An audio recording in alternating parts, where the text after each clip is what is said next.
Hi மக்களே, இன்னைக்கு காலையில் பாம்பன் மீன் ஏல கடைக்கு போயிருந்தாங்க. அங்கே வந்து பார்த்தீங்க அப்படின்னா ஒரு இடத்துல மீன் கட் பண்ணியிருப்பாங்க. அந்த இடத்துல நிறைய வஞ்சர மீன்களை பெரிய பெரிய ஸ்லைஸாக கட் பண்ணியிருந்தாங்க. அதை வந்து ஒரு பாக்ஸில் போட்டு வச்சுருந்தாங்க. அதுக்குள்ளே பார்த்தீங்க அப்படின்னா அந்த வஞ்சர மீன்களோட செனை எல்லாமே இருந்துச்சுங்க. ஸோ நிறைய பேர் வந்து வஞ்சர மீனோட செனையை பார்த்துருக்க மாட்டீங்கன்னு நினைக்கிறேன். இங்கே பாருங்கள், இவ்வளோ பெரிய சைஸுக்குள்ளே 2 மீனுக்குள்ளே பார்த்தீங்க அப்படின்னா செனை இருந்துச்சுங்க. அதை நம்ம சப்ஸ்கிரைபர் வியூவர்ஸ்க்கு காட்டணும் அப்படிங்கிறத எடுத்து காட்டுற பாருங்க. இதான் பாருங்கள் செனை. பார்க்குறதுக்கே வந்து எப்படி இருக்குது நீங்களே சொல்லுங்கள்.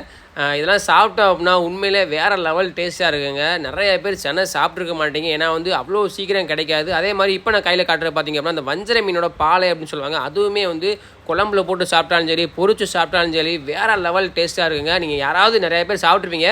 யாராவது சாப்பிட்ருந்தீங்கன்னா அதோட டேஸ்ட் எப்படி இருந்துச்சு அப்படிங்கிறதையும் மறக்காமல் கமெண்ட்டில் சொல்லுங்கள். ஒரு ஸ்லைஸும் எப்படி இருக்குன்னு பாருங்கள். இல்லாமல் ஹோட்டலில் போய் வாங்கினோம் அப்படின்னா ஒரு பீஸே ஒரு ஸ்லைஸ் வந்து பார்த்தீங்கன்னா ஒரு 200 250 சொல்லுவாங்க. அதெல்லாம் ஃப்ரை பண்ணி வச்சுருப்பாங்க. இப்போ வந்து குழம்புக்கு ஏதோ கல்யாண ஆர்டருக்காக கட் பண்ணியிருந்தாங்க. ஸோ அந்த கேப்பில் நம்மளும் பார்த்தீங்க